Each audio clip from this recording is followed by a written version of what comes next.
What they're really wary of is leaks, and they're really worried about that. So they are on kind of full lockdown mode in the Treasury. They're kind of bringing what John Healey describes as kind of military levels of compartmentalisation into the process. So only people that need to know.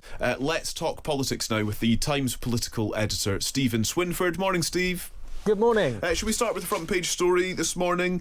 Realistic Burnham hints at tax increases in budget. Well, what are you making, I suppose, of the messaging from Burnham? Is he being pragmatic and realistic and trying to tee us all up for tax rises, or is there a risk that this gets away from him 2 months out from the budget? It's not quite as dark as... we'll all remember when Rachel Reeves and Keir Starmer went very dark and they talked about pain to come. We're not hearing that, but what they are saying is it is challenging, it is difficult. And from most of the intelligence I've got, they want this budget to be actually a small budget. They want it to kind of be streamlined, and the cardinal sin of Labour that they are learning from is those first two budgets of Keir Starmer and Rachel Reeves, which had huge rises in public spending and huge increases in tax, and they could never shake that off afterwards, right, among many cardinal sins. So they don't want this to be a big spend, big tax budget, but what they are pointing to is the circumstances are really challenging. The Iran war is hitting public finances. They've got to find more money for defence. So most people that we are talking to expect some kind of tax rises. It's a question of how big. Yeah, and I wonder to what extent, Steve, they might be able to offset that between now and then. I'm thinking of Jackdaw and Rosebank, for example, oil and gas fields in the North Sea. And if these were to get the go-ahead in these next couple of months before the budget, they may be able to point to the growth that would be delivered from those sorts of projects, and therefore build in a little bit more headroom.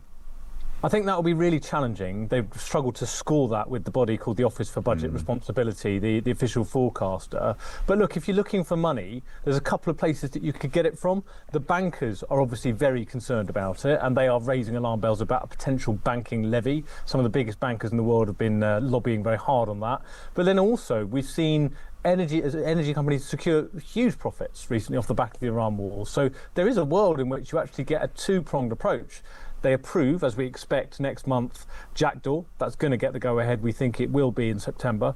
But they also could jack up some of the levies on that industry, which is already taxed to an extraordinary degree anyway. But that is possibly one thing they could do. Yeah, and I suppose underpinning all of this is consistency. So rather than sort of floating something and then running away from it, as perhaps Starmer and Reeves did, actually trying to present options that you see through, that you don't kind of float something that you then want to just take a diversion from.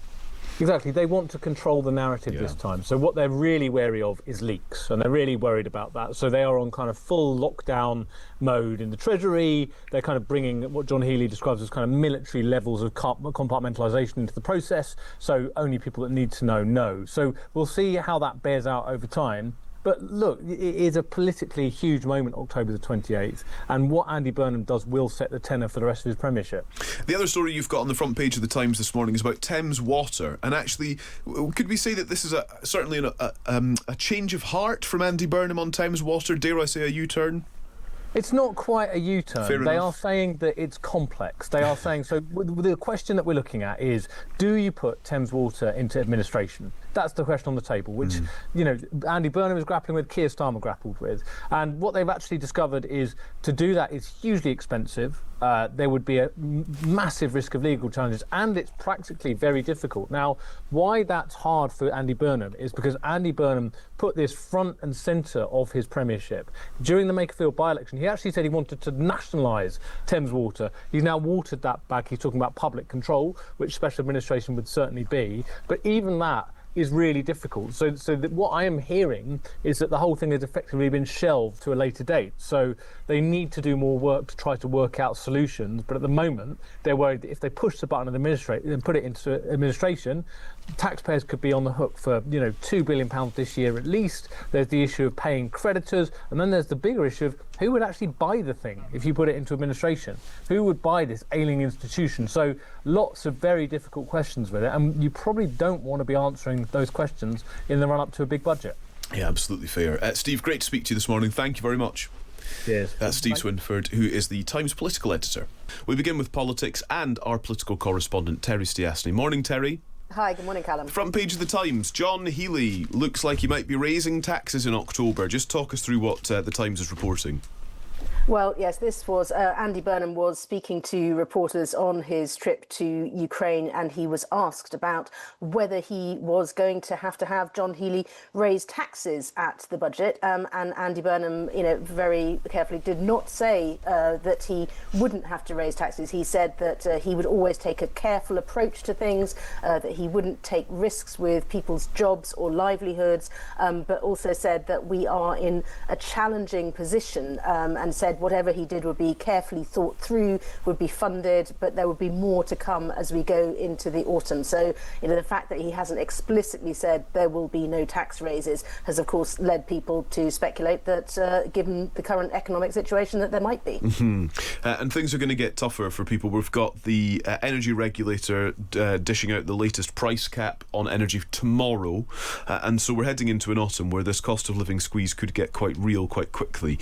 So I wonder how Burnham is going to frame that in the weeks leading up to the budget. Shall we go on to social housing next? We've got the Housing Minister after 7 o'clock this morning to talk to us about where money is being allocated when it comes to building more houses, whether that be councils, housing association, social housing, etc. So just talk us through this one, Terry.